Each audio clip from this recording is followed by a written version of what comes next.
everybody. Welcome to our very first episode of Whiskey and Wi-Fi. Cheers. I'm Dr. Donald E. Grant Jr., and I'll be your weekly host as we work on decolonizing current events with grown-ups. Today is going to be unusual. Today, for our very first episode, we're going to have our very first versus battle. Today's battle is going to be Tom Cotton, the senator from Arkansas, versus the 1619 Project. Understanding that this is a particular battle because this week, Tom Cotton has come up to the Senate with a bill indicating that he wants to stop the 1619 Project from being taught in schools. Not only is he saying this and articulating this, he is actually submitting a bill that states in part that federal funds need to be prohibited from supporting the availability of this curriculum in any school.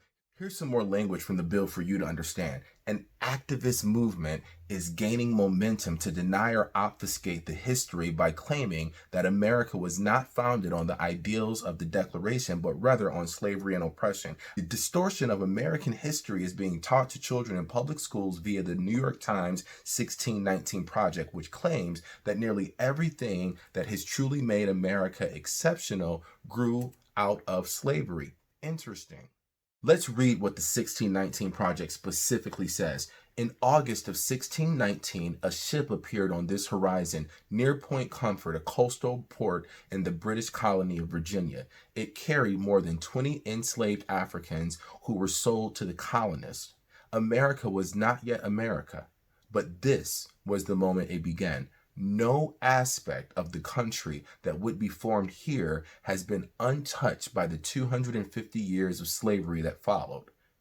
This was promoted and created at the 400th anniversary of this particular fateful moment, and it is finally time to tell our story truthfully. This is what Nicole Hannah-Jones wrote, the Pulitzer Prize-winning journalist for the New York Times.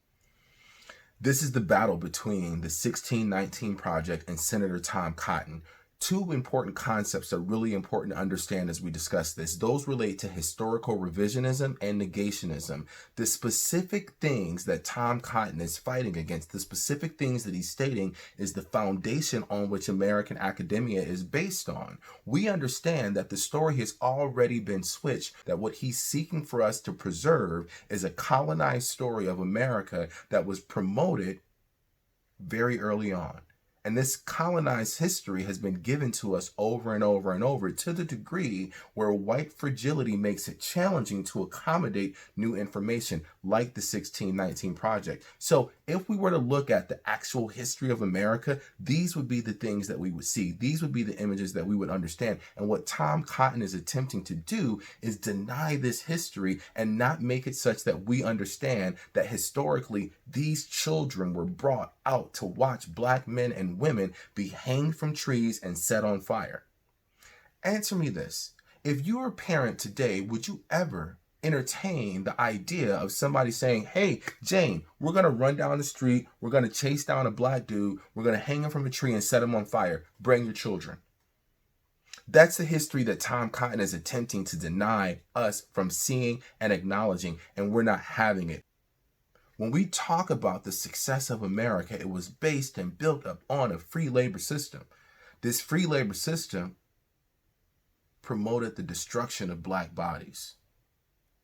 If we deny that fact, how can we move forward? How can we advance the topic if we're not acknowledging our full and complete history? Be clear. Today's winner, clear choice, the 1619 Project. Join us next week for another episode of Whiskey and Wi-Fi. Don't forget, support Black art and fashion. T-shirt by A Paso.